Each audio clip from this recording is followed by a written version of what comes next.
Welcome to the Dork Forest. Jackie and her pals will never bore us. Shameless confessions about our obsession will make us laugh and smile. So let's explore the Dork Forest and dork out for a while. Hi, it's Jackie Cation, and you are listening to The Dork Forest. The website's JackieCation.com, DorkForest.com, TheDorkForest.com if you like a determiner.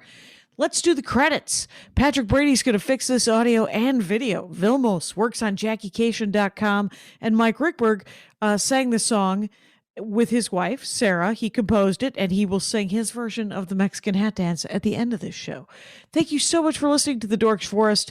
Here's a scoop. I'm doing stand-up online. A lot of Zoom shows will eventually go back on the road. Sign up for my email list. It's easy to get off. It's harder to get on than it is to get off. And no harm, no foul.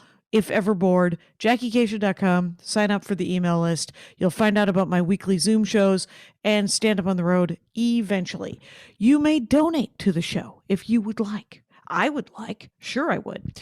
There's PayPal, Jackie at JackieCation.com, and there is a PayPal button on both DorkForest.com and JackieCation.com. And there's Venmo, if you like Venmo, Jackie-Cation, oddly enough. If you have listened to all of the shows, go to dorkforest.bandcamp.com, I think. The Dork Forest has a Bandcamp page. You can listen to a lot of ones that are free from pre-2009 when I started pre-recording. And then there's live episodes that cost me a couple of bucks, so I charge you a couple of bucks. There's also some stand-up. There's a story album that's very exciting there. And other than that, I have a lot of merch in my garage. Feel free to order if you know anybody who doesn't have any CDs or the DVD.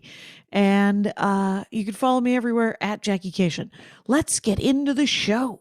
Hi, Jackie Cation. I am in my garage, and you are clearly in your home, Kyle Ayers. But he is a delight, you guys. You guys should know Kyle Ayers, because he is good people. And let the dorkdom begin. But Ayers is spelled Ayers. Yes. And am I saying it right? God knows. I didn't check. You're saying it happens some way. Close? AIRS is generally how I tell people, like the plural of air. Oh, like Ayers? Yeah. Kyle Ayers? Yeah. I ethnicked it up, like people will often do with a Kashian or a Kashian. Yeah. They slow your roll. Yeah. Just Ayers. Yeah. Kyle Ayers, everybody. And it's at Kyle Ayers on everything. And he has a new album out that was recorded pre-pandemic, but still outside, you tell me. Yeah, recorded it actually at Good Heroin, the show in the back of Echo Park. Yes, behind the bookstore. Nice. It's one of the few albums that you will hear someone literally skateboard through the recording. Dude, and it's called Happiness, and you should find it on all the things. And who put it out? What's the label? It's with Blonde Medicine. Blonde Medicine, Dominic Del Bene, ladies and gentlemen. Dominic Del Bene, what a great guy, what a great group of people. They did a really fun thing for me where I wanted, like old records used to have lyrics inserts with them. I have a lyrics insert in my vinyl, and it is every word I say on the album typed out in a 12-page color pamphlet. And boy, does Dominic and everyone at Blonde Medicine deserve praise, because I didn't type it out. No. I have transcripts of all of my albums, but that's so that when I do a new album, I can actually just word search to see if it's on a previous, because I talk about sort of the same topics over and over again. Yeah. And I'm like, because like the next album, if and when it ever happens, please God. Anyway, I need a vaccine. Mm-hmm. So, but here's the thing: is I have this weird. Like, it's going to sound dumb, but I have like this weird internet dating condom hitting on guys kind of how I hit on guys joke that is from the last album that will be on this album as well, just as a little throwaway before the new joke that goes after it. And there will be someone, possibly even a fan of this podcast, who says, did you know that you repeated that in the two? And I'll be like, yeah, I was there. The thing with me repeating it is I said it, and I get a transcript. Oh, I always get some. You know what I do? It isn't particularly. I mean, it's fine. I usually get some feature who needs a couple $100 to listen to my album and type it out. That's okay. That's I They mean, need it's a couple fun $100. I want someone to. I think it'd be fun to run a show where everyone reads my jokes. I think that'd be a fun thing to do with the lyrics insert and watch if I have anything to do with it or Yeah. my delivery has anything to do with it. It probably. I don't know whether I'd be flattered if they bomb or if I would be concerned if they bomb. Right. Oh my gosh, that's so funny. You could be flattered if they bomb because then it's all personality, my friend. It's like, wow, Kyle really goes up there and sells this stuff. Yeah, it's so it's called Happiness, and people can find it everywhere. And Yes. other than that, it's at Kyle Ayers on all the things. And you do shows with Dave Ross, who was on, telling me about how much he likes the Zelda. That was his story. Oh, really? Yes. His story. Yeah, so Dave and I run a stream show, which is where it's at now, where we try and it's called Awful Level League, and we try and make the worst video game levels possible and make the other person play our custom levels. So like in games where you can make your own thing. Oh, like yeah. Yes. We've been playing Super Smash Brothers and been making the worst possible levels to fight each other in. And then people who are watching can also play against us in our awful levels. So much work. So much work. Well, I will can't. make one during the stream. That way I force myself to only spend like the 2 minutes on it. And usually mine are just a big funnel where everyone just gets hurt or like all your characters fall. But sometimes Dave, he even said on the stream last night, he was like, I can't believe how much fun your levels are. I spend all day on these. Oh my God. God. Like, well, it's, that seems to be how it goes sometimes. And then do you push it to Twitch or? Yeah, we're on Twitch. It's at KylePrimeVideo.com. There you go. And now you know. Trying to ride the Bezos curtails with the Prime Video. Oh, Prime Video, Kyle Prime Video. That's great. My TikTok has blown up. It turns out that's what everyone's been waiting for me to be on. Are you really doing it? Yeah. I just started. For I 1 posted month. some jokes when my album came out. Yeah. Like after I did Conan about a week before the pandemic, and then my album came out during it. So I kind of thought I'd post jokes then, and the stand-up does so well. And then I tried posting one other video, and it was like 6. I was like, I got 100,000 on this joke. Right. Did no one follow me from this? Yeah, almost all of them are like 50,000, except for the ones where I'm talking to people. Those are 5,000, and then one joke is at 1.3 million. Oh wow! And I was like, what? Who did I? And then somebody told me, they said, you found Book Talk. And I was like, there's Book Talk? And it's like, yeah, it's TikTok for people who read and want to talk about books. And I did my spooky reading girl bit. And how sad is it that I discontinued the t-shirt? I still have the enamel pins, Rangers. I gotta get rid of those. They're in my closet. Yeah, I don't. So many of my jokes are so much longer than a minute, and then someone was like, "Well, just cut a little bit of it." And I did that once, and it got like 5,000 in a day, and I was like, "Oh, they were right. I don't have to be such a perfectionist about." It's like volume shooting on TikTok. Yeah. Well, I do throw. one a day, and it usually it's an hour and a half of my life trying to. First of all, because my jokes, I am the wordy jokesmith, and the wordy jokesmith has to go. Stay tuned. This story continues in the next. Yeah, I know. If you 1 minute into the setup, you're just taking a big breath and like, okay, but everybody. It's like I'm like, or you could just fucking go to YouTube. But here we go. Yeah, and it's lovely. I mean, and I got a lot of fun. Whatever. This is not your dorkdom. This is me obsessed with my phone these days. That's okay. You wouldn't be alone in that. It's true. There's a lot of this, but you have a band that I thought you were talking about a thrift store. So, I don't know anything about music. Is it, okay, It's called St. Vincent? Yes, so yes. That is a band, or is it a guy? It is a one woman, and her name is Annie Clark. Well, it is a band. She is the front person to this band, and basically the identity to the band, whereas everyone else could be kind of an interchangeable touring member of the band. She is the front member, and music that I've just been obsessed with since I found out that she and this music existed, which I guess would have been mid-aughts. Okay, like 2005, 2006. Like, a little bit late. Yeah, 7, 8, I guess, mid-late aughts for me. So that's like my late college years. Those are like the back half of me being in college. Okay, and where is this band from? Are they from here, Los Angeles? She is from Dallas, Texas. I think she's from Oklahoma but she's based musically out of Dallas, or at least that's where she started. And her name is Annie Clark. Annie Clark. All right, and is this guitar rock? Is it heavy metal? Is it emo? I would sort of call it. Rap?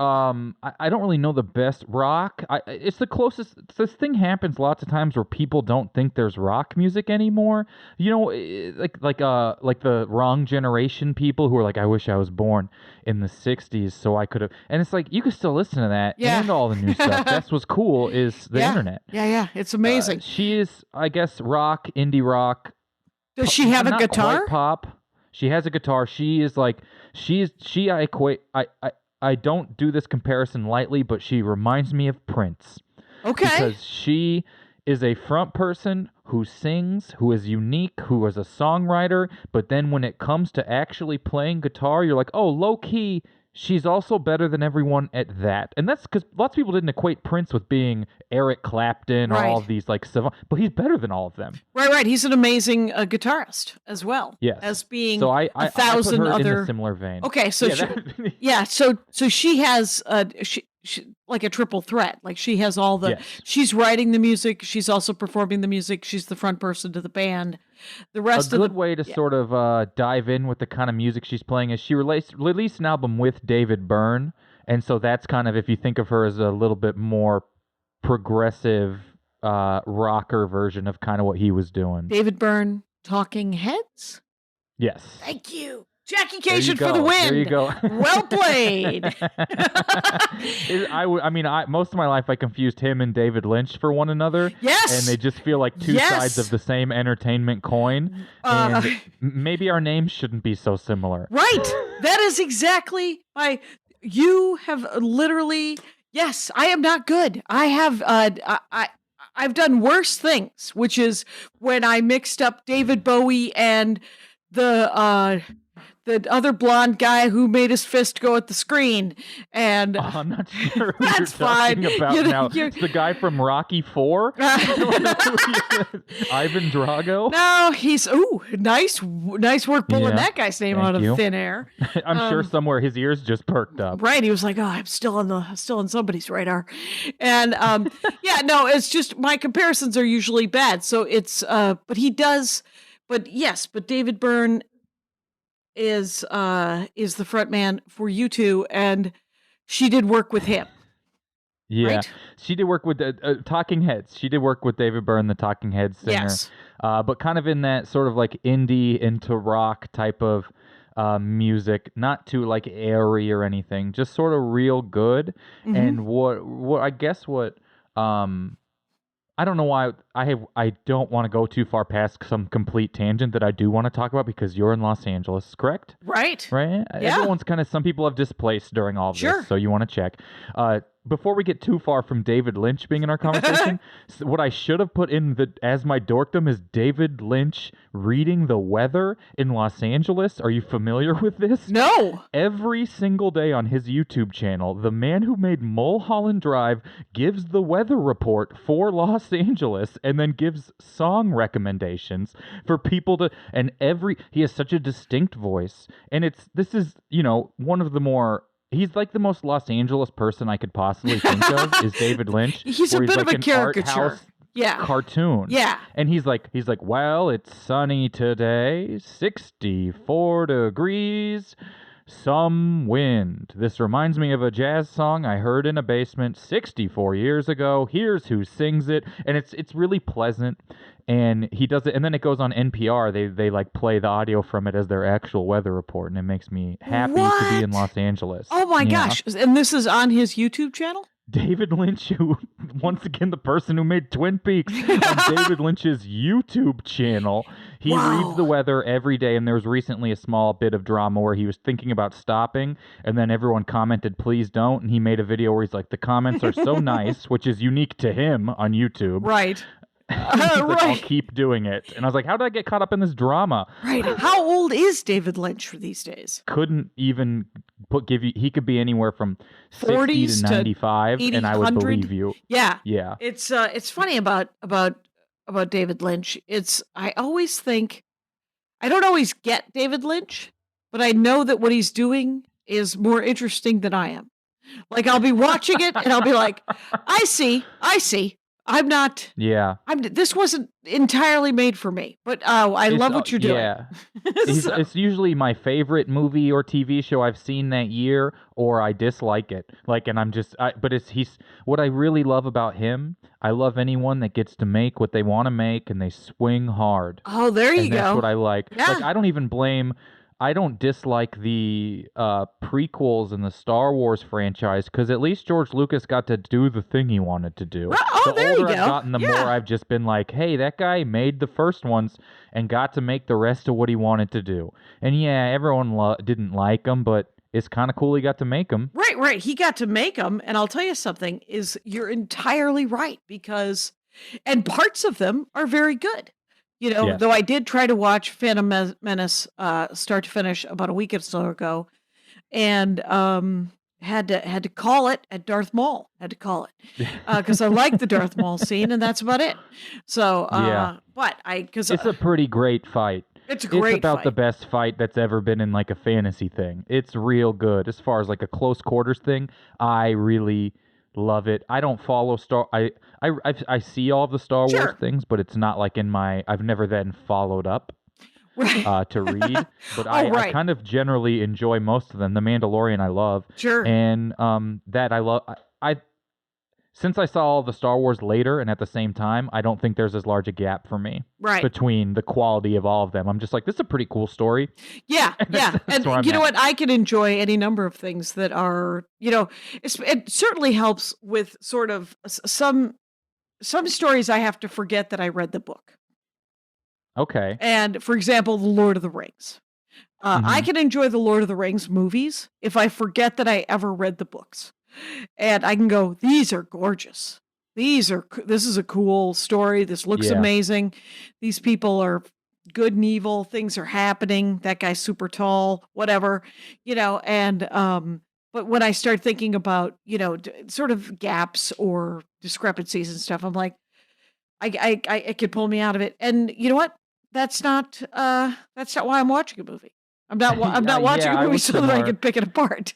I saw Lord of the Rings about right when I read them, if not some overlap between the movies and all that. And I just remember sometimes something would happen. I'd be like, what about that 800 pages about that sword? Like, or something like that. You're like, I'm supposed to spend 6 months learning about that guy. He just walked by.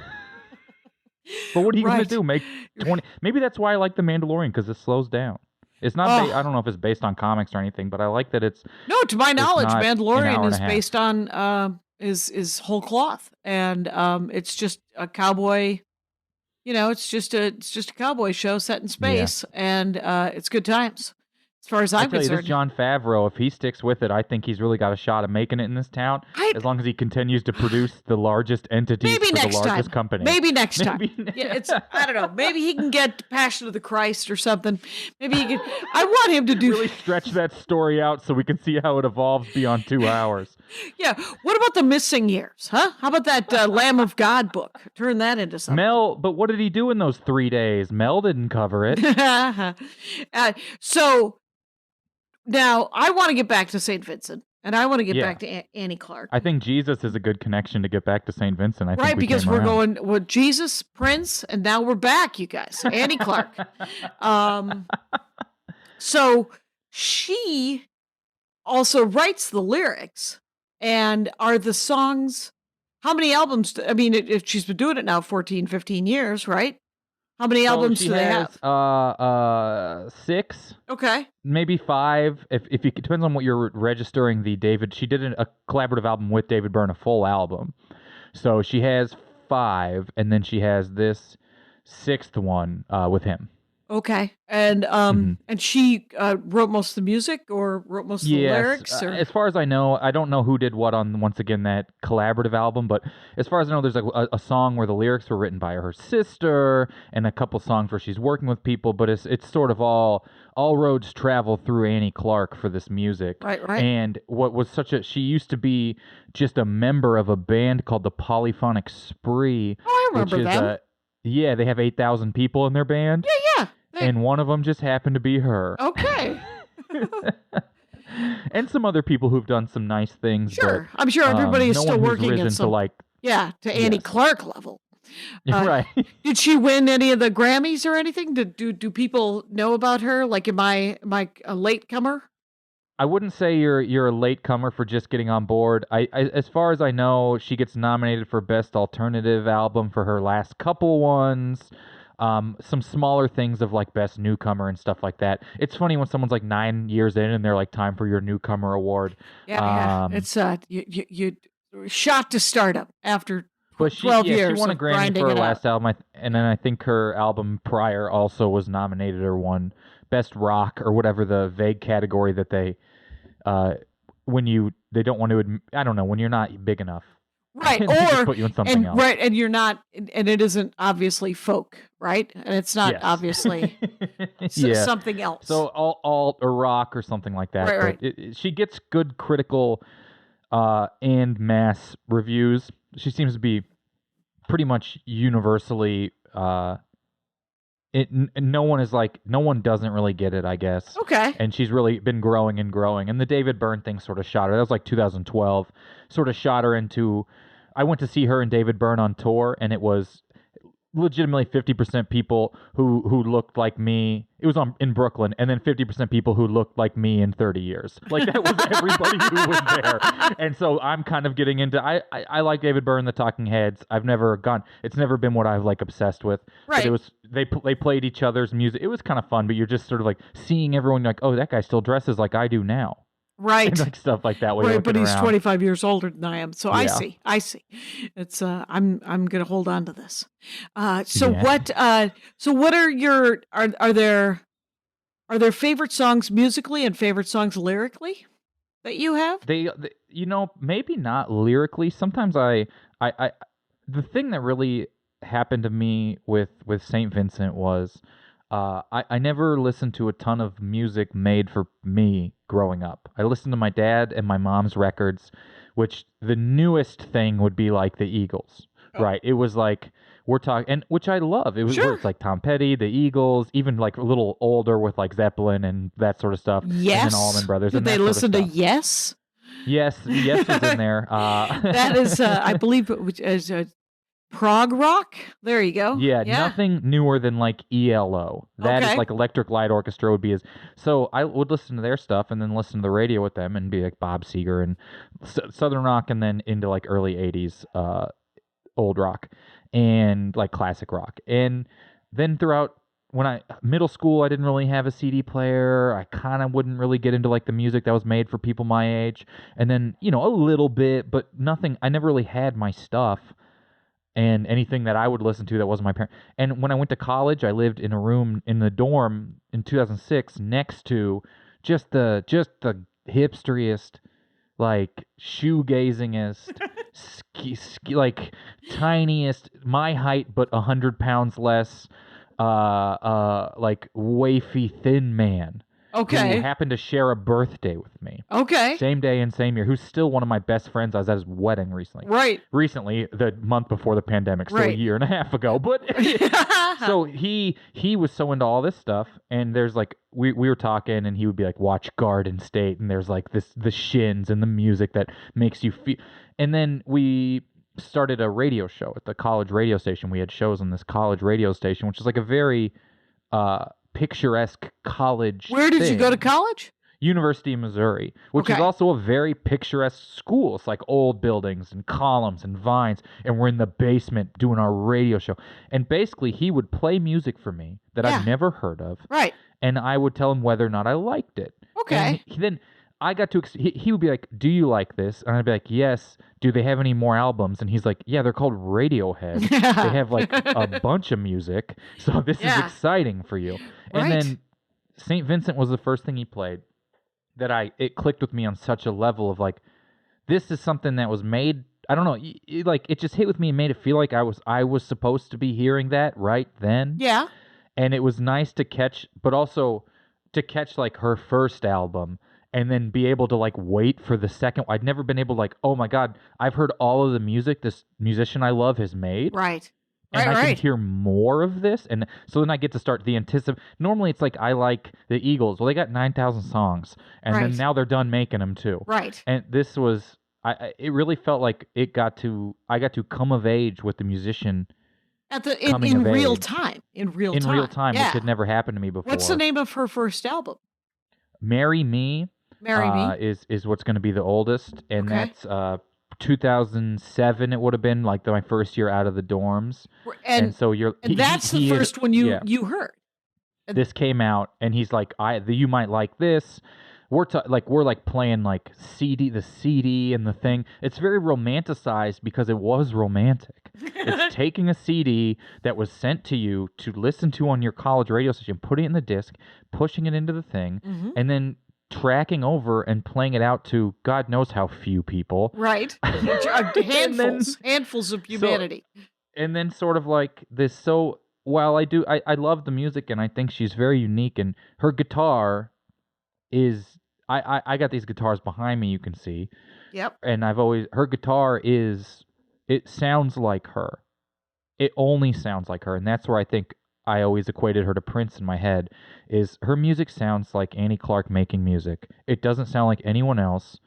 It just sounds like her, and it's great. That's amazing. And then how it got to come up with time, and I would go see her live and sort of like follow, and you see this evolution of what she's doing, and then watching her music evolve into becoming more popular, maybe not more pop, but it definitely started off, it's like technologically progressive without diminishing the manual labor that goes into the music. Right. Now she's a little bit more electronic now, but at no point does it not look like the music was made via blood and sweat.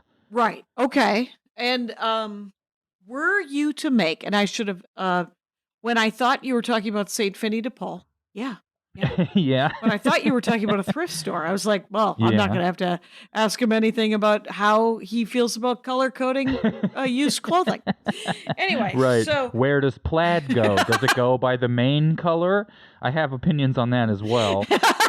But my real question is, so if you were to make me an 8-song, are there 8 songs that you could make on a Spotify list of her?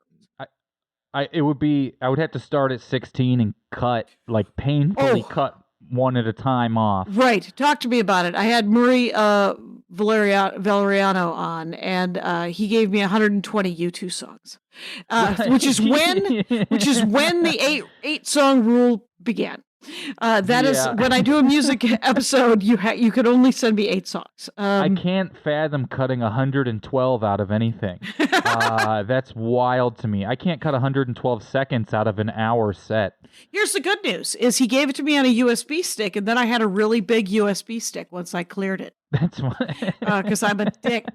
So I thought he would give it to you how Apple gave it to you, which is just having it appear on your phone without your permission. Oh, that still happens. And yeah. So, but what I could probably do this. I might even be able to do this in real time. Yeah, give me sort of a couple of songs offhand that are your faves. So my favorite song of hers is probably a song called Cheerleader. It is, I don't really know the best way to describe it, I suppose, but it's as good as it gets for her. It's got like, she sort of has this like just offbeat drum. It's not anything wildly unique, but instead of like bum, bum, bum, it'll be like bum, ba bum, bum, ba bum, ba. And so it's like, it's a great song. Yeah. The song itself is sort of about, no longer wanting to just be in, to me, the person's shadow. Maybe you're in a relationship with, maybe you're not just following someone along. Yeah. But you want to like kind of break out and do your own thing. Yeah. So that's my number one. That's what I would probably listen to. But every time I go through these things, right. So I'm like, well, actually, this is the best one. Actually, this is the best one. Like it's anytime I click on any of the songs, I'm like, this is the one I'm actually most excited about. Well, the lyrics are actually pretty great. Like I just brought it up, and it was what pops out, of course, is I've played dumb when I knew better, tried so hard just to be clever. I know honest thieves I call family. I've seen America with no clothes on. I mean, that's poetry, man. That's It's a very poetic song. It's probably my most played for her. yeah. That album in particular, Strange Mercy, would if I was cornered into picking one, Yeah. which would be tough, that's probably where I would land. I have absolutely never approved of you're on a desert island, which oddly enough has electricity, and you only have one album. Right, and you're not allowed to spend any of your time figuring out how to get off with said electricity. Right, and you have electricity, and you have a refrigerator because you have a meal that you have to eat there for the rest of your life, and you're like, oh Christ. Anyway, so but that's yeah, this seems I would play this song music, except for YouTube would kick us off, would shut it down almost immediately. Yeah, when you were 109 songs into a YouTube playlist, they probably started flagging the podcast. Yeah, exactly. So what's the next one? What's another one? I would say, I mean, I kind of just want to live on that album, but Strange Mercy, the title track from that one as well, is another one that I love that gets a lot of plays.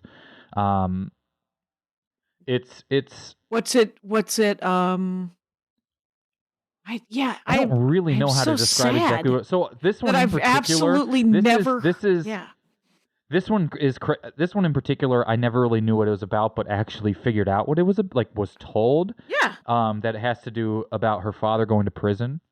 Oh wow. And sort of how her family reacts with that. Really? And it has this crazy line where she talks about people equating the way she looks to the way her father looks, where she says her Hemingway jawline looks just like his, our father in exile for God knows only how many years, but when you see him wave through double pain. And I'm like, that's such a wild imagery to think about, is like looking like your dad and not being able to see your dad. And then if you're looking at your dad through glass, and it's slightly distorted, it's going to be distorted and reflective at the same time. Yeah. And then in the same song, she talks about she doesn't know what it says. If I ever met the dirty policeman who roughed you up, oh, I don't know what. Mm-hmm. So then there's this other. She isn't choosing. She's on her father's side. She's not saying he's innocent at any point. And I don't know what her dad did. Right. But she is sort of. It's just an interesting point of view to think about it, and especially in this type of music, it's not like the kind of thing that you see very often, but I like this song a lot. That's great. Could you hear the helicopter go by in the background of, I live in Van Nuys, which is it's a golden age to be a helicopter pilot right now in Van Nuys. Man, if I could, I don't know what LA would do with less helicopters interrupting. Probably the exact same stuff they do now, because I don't know if they're doing anything. I don't think they're doing anything except for teaching guys how to fly low, like it's going to be Hanoi next year, and so in 72. But but what I do, I here's what I was going to say though, is that I wish that I had a vision of how the song sounds, and I wonder. This one for her is almost ballady, slower, just a drum. Roller skating backwards? She frequently does this. She frequently, not that kind of ballady, not like 80s ballady, because it's not uplifting, but more, I guess, singer-songwritery, but in her way, where there's still a lot going on, but more stripped down compared to some of her other songs. Right. It's I'm gonna do this and then probably regret it, but maybe just for a second, just play a little bit of it and see. And it's in the background, so yeah, hopefully it won't. Okay, you know what? It'll freak you out, but every time, I literally get goosebumps at the beginning of that song every single time. I don't know why. I don't know. I'm not the first person to be like, isn't music crazy how it transports you away? Like, the thing is that I just get music more than most people. I'm not that person at all. I'm the person screaming, we're all like that and are lucky. Right. It's, we're very much so. It's music can literally, it can blow our minds, and we forget how much it can blow our minds until we hear something that really resonates with us, or really, you're like, what is that? I'm not even kidding. I think I don't know why I would be embarrassed to say that. I host a show and have for 14 years called The Dork Forest. So absolutely no one thinks I'm cool. So literally what I've been listening to for the last 11 months is the soundtrack to Frozen 2. Okay. And right before that, the year before that, I was listening to and I'll say her name wrong, I'm sure, it was Sarah Bareilles. And the name of the album, I think, is Brave. And there's at least 4 songs off of that literally every time I hear them, I stand up a little taller. I feel a little more in my body. Like I feel a little more in the moment, which is such a weird thing that music can sometimes do for me. I don't think musicians think comedy and music are the same thing. They think what audiences react to this the same way. If you've ever done shows of musicians, they're just like, every comedian is like, let me go first, please. Yes. I don't want to go after the music. And every musician's like, we'll just put you up in between a couple bands. And you're like, you don't understand, the worst of that is harder to follow than the best of me. Right, right. Spoken, me yucking it up here with my little jokety jokes. And then you're going to play an instrument. And the savage beast is going to be soothed. There's absolutely. If you like dick puns, you're gonna love the greatest thing humans have ever discovered. Right. I have got a cock ring joke for you. But other than that, you're gonna want to hear that guy play the piano. And it's so the instruments on that I heard from the 11 seconds that I played were guitar, and then her voice has this sort of mellow vibe to it that feels that does feel a little folky. She that is her voice, and that wasn't like an especially different sounding song, even if all the instrumentals are. A lot of her songs will start off with sort of this mellow tone and kind of sounds like a drug to help you sleep, and kind of will eventually they'll have a mellow tone in them. Okay. And then eventually build to what is like a cacophony of organized sound. Almost like every single song is an accelerating vehicle. And then some hit something, some veer, some miss, and some slow down. But very rarely do they slow down. Oh, okay. She just a lot of the songs are a continual increase in energy, and they just keep ramping up. And if you could play like 5 radios at the same time, but it sounds like music, that's what some of the songs sound like at the end, because it becomes this, everyone is involved. This synthesizer is playing this guitar is being held up near an amp playing this. It's real wild. And a lot of songs do start with that slower sort of pace. It's that like the song that we were just listening to for a few seconds. Let me here's the end of that song, like the last. Well, it's maybe not the best complete example. Okay. Let me think of I'm trying to think of a good like chaos at the end sort of one. Right. Well, that feels pretty chaotic. Like it had layers that and this is an interesting. Feel free, ladies and gentlemen, to be excited about the fact that I'm sharing things. And here, look at that. That's the name of that's the album right there. Yeah, the album art is pretty interesting as well. That is neat. That looks like it's just a like full on whitewashed on the inside of her mouth, and then like 4 teeth, like a face pushing through some sort of latex or something. Latex, like what a glove would be made of, is kind of what it looks like. Yeah. Do you know why the band's called St. Vincent? I don't. It's never, I actually am not sure. I'm sure there's some incredible reason or just no reason at all. But right, because it's one of those games of name a band, like it always feels pretty arbitrary. Mm-hmm. I remember when I realized that the Beatles, the BEAT was a beat in Beatles. Oh yeah. Oh, I had a college degree before I realized that, in English too, which is kind of embarrassing. Yeah. And I'm obsessed with wordplay, and I heard that, and it made me a little less obsessed with it. It made me go, I think I learned it in the last 5 years, and I'm 100 years old. So, but it was like, I was like, okay, all right.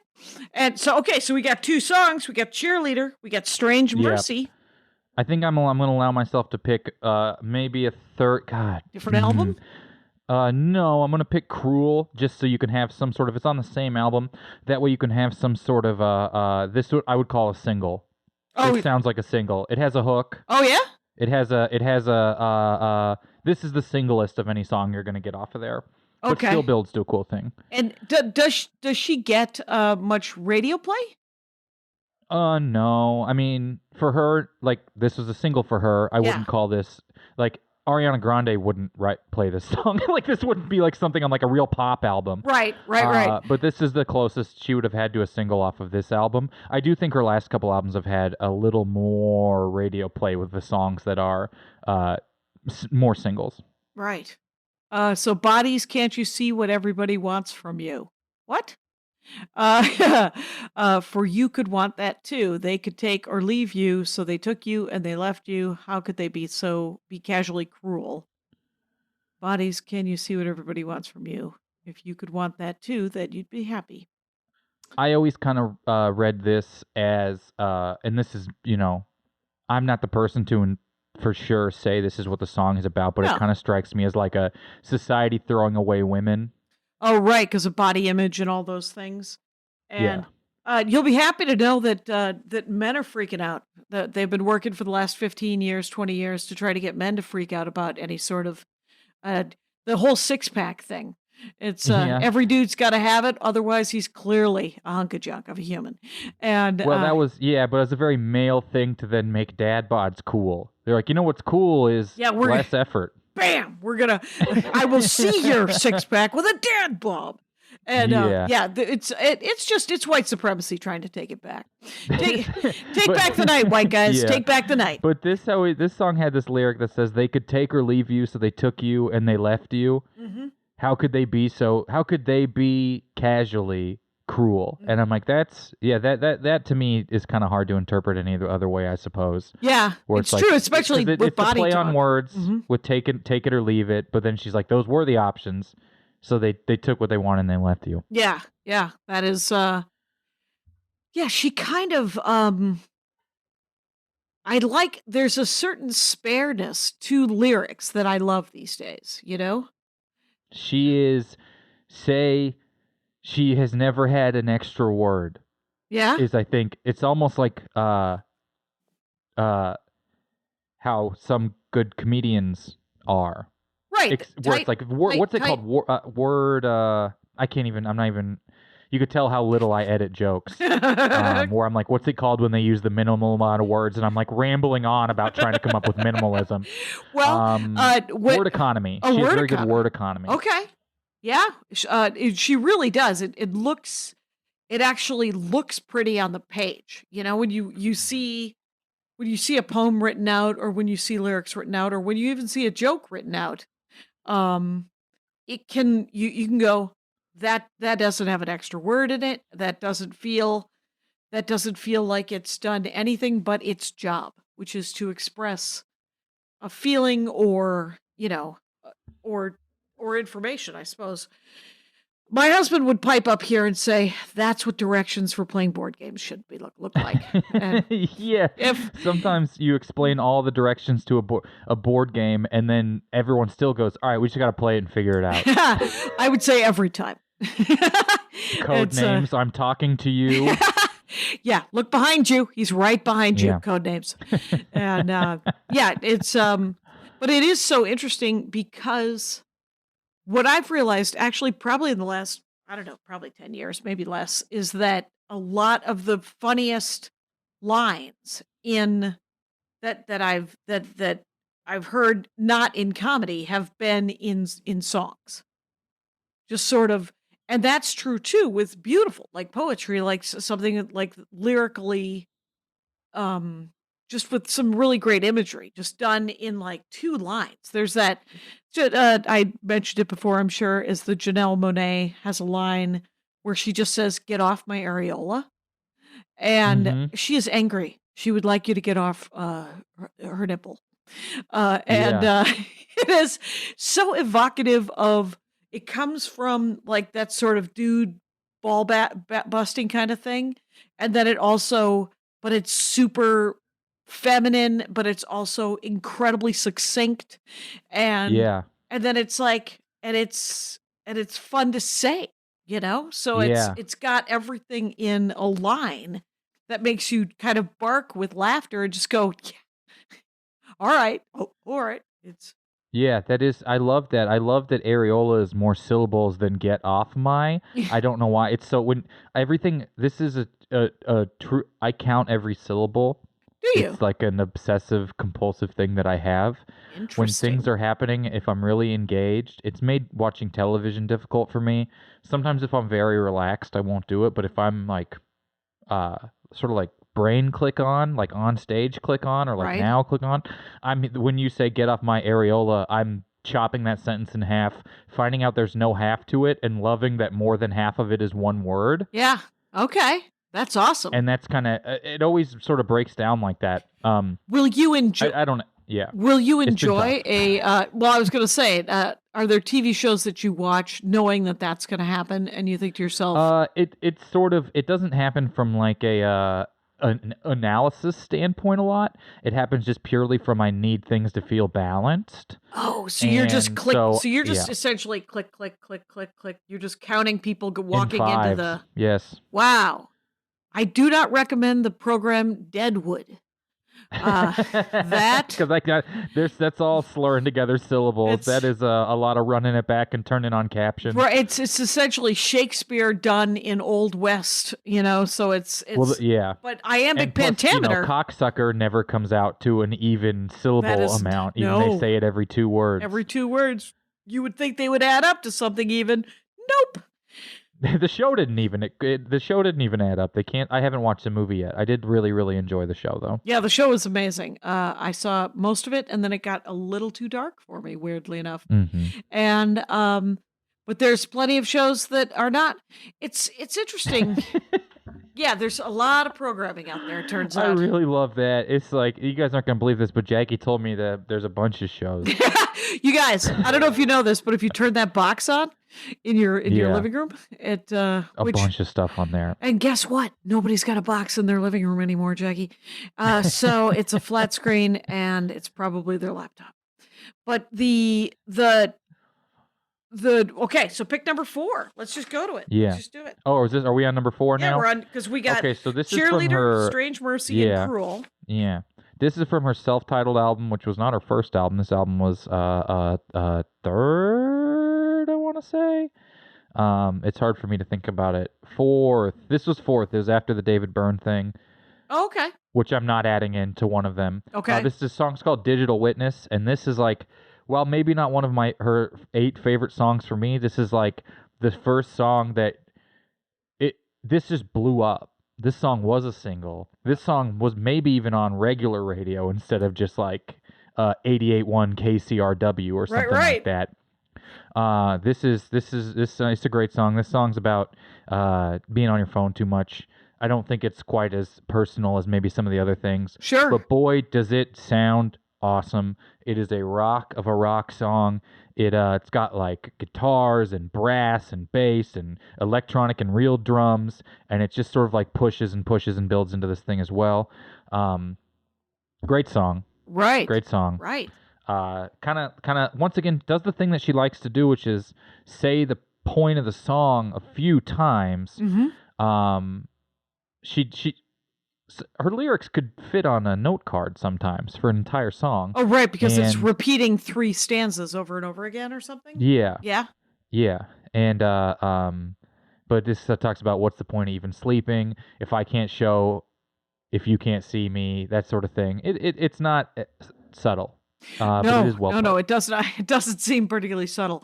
It's interesting. I was talking to Maria Bamford and Rush Tix about possibly doing a show where the camera's on Maria while she sleeps. Okay. And I was like, that's money on the table, people. You're gonna, everyone will pay for that. There will be any number of people who will give you $15 to just tune Right. back in for 8 hours of Bamford Crash sacked out. It's fun to be like, it's the Truman Show, except the wake parts aren't there.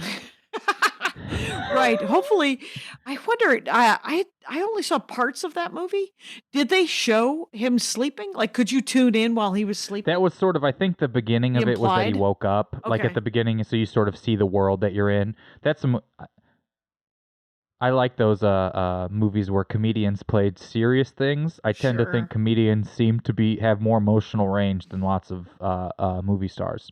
Yeah. I have a theory, just because I am one, is that comics can do tragedy really, really well, and then also make a tragic story funnier.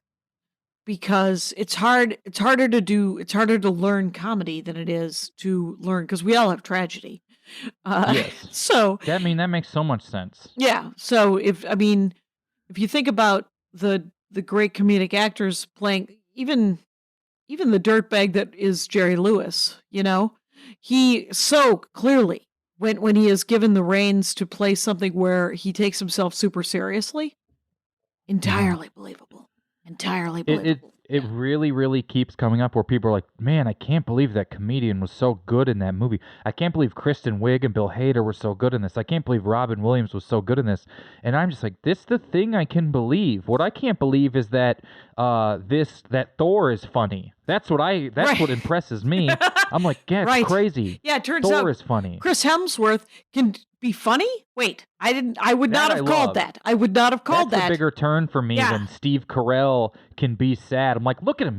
He was a guy. He started in comedy. He was sad to start with. Right. This guy had to get over things and to find the funny in any number of things that were painful. Yeah. So Chris Hemsworth, you would think that would be an empty vessel, just because Right. he is so enormously handsome, that you would have thought that someone was handing him 20s under the table the whole time, Right. and could phone it in. But he's actually, like, I follow him on Instagram just for the pictures. But he actually will do some. I'm kidding, just for the. He'll do these tiny videos that are. He's just a very silly, smart guy. He's a smart Yeah. and silly goof of a giant human being. So That I always love. yeah, I love any of the switcheroos. It's fun when they're funny enough to where the joke isn't Chris Hemsworth's funny. He's funny enough to like carry. I thought Ragnarok was one of the funniest movies I've ever seen. He's funny enough to just be funny instead of having to be like, isn't it hilarious how the hot guy's funny? right. And there was a little bit of that in the new Ghostbusters, Yeah. where he was the hot guy is kind of funny or kind of dumb, but he did a little bit more with it than necessary. Mhm. And I agree. there's so much more.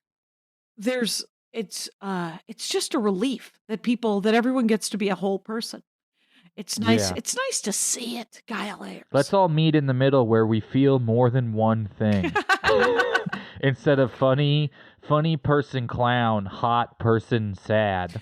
Right. It's. I mean, and I have to say that I do like Melissa McCarthy makes me laugh so hard, because she'll also do she'll do like physical comedy, and she's playing from this place of the straight man, right? So she's Mhm. incredibly serious in The Heat, for example, where she's like, well, she's talking about Sandra Bullock is wearing pajamas, and she's like, what's wrong with your pantsuit?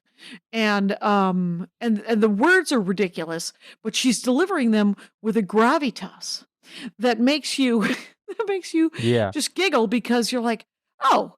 And she's also like sort of the weird love interest of at least 3 passersby, like these dudes at the bar that keep approaching her, and she's clearly a mess of a human being. Yeah. But they don't depict it as her mess is all inside. And it's not the fact that what she looks like. It's not her body. It's not the fact that her hair is a rat's nest. Yeah. She's broken indoors. Indoors, she is just a violent, hilarious crusader of a human being that would be impossible to hang out with in real life. But but that was somehow attractive to at least 3 Yeah. dudes in the movie, Yeah. and it was it was that which that they were attracted to. I've digressed. Yeah, but she is. I think. I mean, I've gone on rants and rants about this on my podcast before. Comedy doesn't get near the notoriety that it deserves for being a quality art form, and especially in the acting form. I will stand by Rachel McAdams should have been nominated for Best Supporting Actress for Mean Girls. I think that there are things that no one else can do, or like doing these things. Anyone can pretend to be Abe Lincoln. Anyone can pretend to be J. Edgar Hoover and wear makeup. It's very hard to tap into a thing and actually be really funny like that. It's actually it's what sort of annoyed me about Wonder Woman, the Wonder Woman 84. I haven't seen that yet. I love the posters. Everyone said it wasn't great, and I just want to continue to love the advertising. And there were some great scenes in it. Not just one like Darth Maul, but more than one. There were probably 4 or 5 great scenes in Wonder Woman 84. But there was, and they were mostly the ones that did not occur in the 80s and the ones not with Kristen Wiig, because, there was one that was okay with Kristen Wiig, but here's what happened with Kristen Wiig. You've employed Kristen Wiig, and then you don't use Kristen Wiig. You don't use her strengths. Yeah. And it makes me want to climb into the movie and strangle somebody, because at 2 points, they come into a scene in Wonder Woman where Kristen Wiig where someone says, she's so funny, but at no time is she allowed to be funny in the movie. Don't worry, it's only the funniest person alive. It's only someone who could make lemonade out of oranges. I mean, it's almost more upsetting because they also took her away from making something else. Like, she could have been spending that 8 months making something that we all would have laughed at. Oh my God, it could have been. I was like, is there something on the cutting room floors it was too dirty for a Wonder Woman movie or something? What happened? Where's the comedy? Oh wow. So Digital Witness, this is a nice. We're halfway there. We're meandering around and we're almost at an hour. But I mean, the thing is I kind of like a Dork Forest like this where we kind of really get into because you've never been on the show before. We're getting to know you, Kyle Ayers. Yeah. Everyone should know, by the way, that he has a lovely new album out called Happiness on Blonde Medicine and a podcast. What's the podcast name? The podcast is called Never Seen It. I have comedians rewrite famous movies they have never seen. Godfather 2. Would you like me to come on? I've never seen any of them. I've only seen Godfather 1. I assume Godfather 2 is just them being mean to each other some more. Godfather 2 starts interior, Italy. So like he was saying, it just immediately picks up. One time I read all of The Godfather as a bit on Twitch. I read the entire script, and people could donate $1 to help me skip a page of the script. And so I've never seen it, but I have read most of the script out loud. Oh my God, that's hilarious. So Never Seen It is your podcast, and Happiness is the album, and it's Kyle Ayers, and it's spelled Ayers. And let's see, what's song number 6? All right, this song is called The Strangers. This song is off of Actor, which is number 2 for her is in the album world. I'm still in college, so this is probably 2009, maybe 2010. This song, I have no idea what it's about. And really? She says this thing, she repeats this line probably 20 times in the song called Paint the Black Hole Blacker, but it's sort of like a background instrument, like where some of her songs would have a riff that's like do-do-do-do. This one is her voice singing this song. It's almost like a parenthetical to the entire song. Right. No idea what it's about. It's some weird song about, there's only like 20 other words in it, like 10 other lines, I think, in total. Let's unpack it. Let's see what it looks like. Lover, I don't play to win. Befall the thrill until I'm spent. Paint the black hole blacker. Paint the black hole blacker. I threw flowers in your face on my sister's wedding day. Paint the black hole blacker. You showed up with a black eye looking to go start a fight. Playboy's under your mattress like I wouldn't notice. What do I share? What do I keep from all the strangers who sleep where I sleep? What do I keep from all the strangers who sleep where I sleep? Desperate don't look good on you, neither does your virtue. Good souls have won better sons. Better sons were worse once. What do I share? You showed up with a black eye looking to finish a fight. Lover, I don't play to win. This is interesting. Literally, just I'm willing to opine on this one. I'm gonna say, do it. I'm gonna say that that this is that she's like, I'm gonna make this worse. You can't make this worse because I'm gonna make this worse. It's just gonna I'm gonna sleep with strangers. I'm gonna ruin my sister's wedding day. I'm just gonna hang out until I have an orgasm. I'm gonna notice that there's some Playboys under your mattress. And so why would I hang out with you anymore? And what do I keep from all the strangers who sleep where I sleep? And desperate doesn't look good on you, neither does virtue. That seems negative. Seems like she's trying to figure out why she's kind of a mess. Yeah.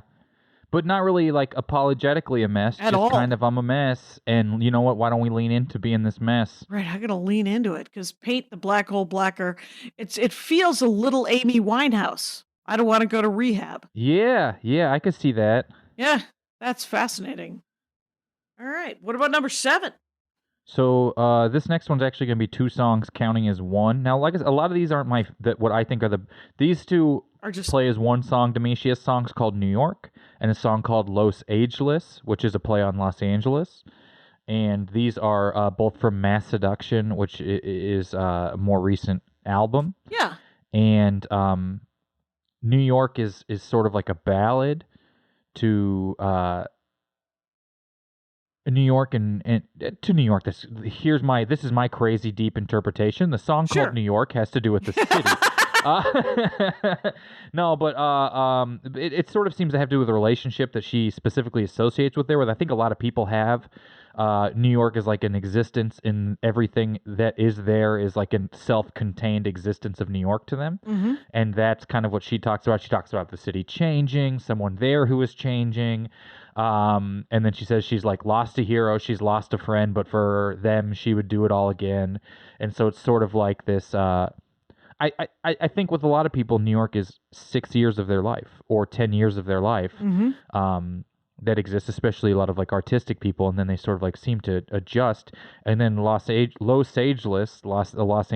pun, which Mhm. once again is right in my wheelhouse, is like, and New York could almost be one person at a piano. It isn't, but it Okay. almost could be. Okay. And then Los Angeles is a rock song, and it is electronic, and it is guitars, and it is upbeat, and it is explosive. And these songs back to back are sort of a one strikes me as like a winter in New York when it's just snowed and nothing's been touched and it's beautiful.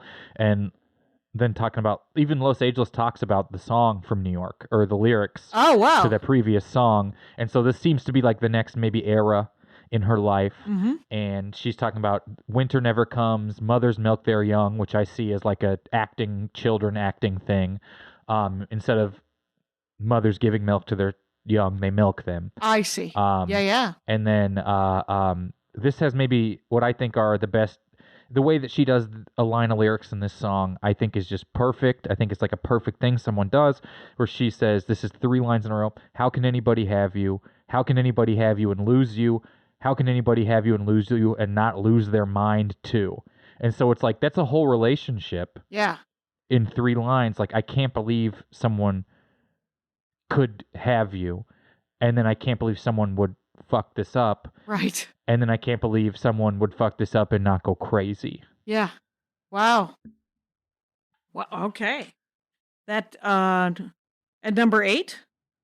Okay, well, those ones are, let me think, number 8. I might just have to figure out what do I, This is your last one, and we're at an it's the hour, my last one. friend, so. I know, I've really got bringing it. time.is pulled up. Okay, well then we're gonna have to, let me think. Last one. I ate into your hour, though, so we're going to give you like 10 more minutes. Okay, Yeah. thank you. Oh, this is tough. A Cheerleader is already on here. Yep. We got, let's do a recap. Cheerleader, Strange Mercy, Cruel, and then Digital Witness, The Strangers, New York, and Los Angeles. Mm-hmm. And what do you think? Okay, we got to do something off the first album, just because I don't think we have anything off of "Marry Me," and not Paris is Burning. Well, I would say maybe even the title "Marry Me" off of "Marry Me." Okay. Is it as in This is sort of MERRY or MAR? MA. Okay, Marry Me. Okay. So this kind of is like a starts once again piano, builds up to like this weird sort of like not like polka, but like it I don't really know the best way to describe it. But it's just sort of it's really early her. It's right to a person. It's once again pretty explicit and pretty simple. Marry me, John. I'll be so sweet to you. You won't realize I'm gone. I'll be so good to you. You won't realize I'm gone. I like when artists do this thing where they adjust. I'll be so sweet to you. I'll be so good to you. You won't realize I'm gone. You won't realize I've gone. So she sort of like tweaks lines. Yeah. And it's just it's kind of a nice like it's a little simpler. It's very early for her. And then yeah. I would wrap with that one. Kind of tells a story. Yeah. Yeah. And that's is it rocky or is it ballady? Ballady into like dun dun dun. Ballady almost into like what is her name? Almost like if Regina Spektor plugged in the guitar. Okay. In a good, and I mean that is all compliments to everyone involved. That's so cool. But it seems to be the time that maybe she would get influence from that because it's like 2007 or whatever. Yeah. And Regina Spektor was everywhere. So yeah, I would end with this one. That's amazing.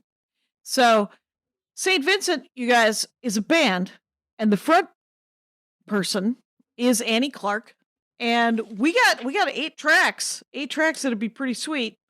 If you wanted to, and I'm looking forward to actually listening to some of this when we get off. But I don't know. I love a deep dive into one band.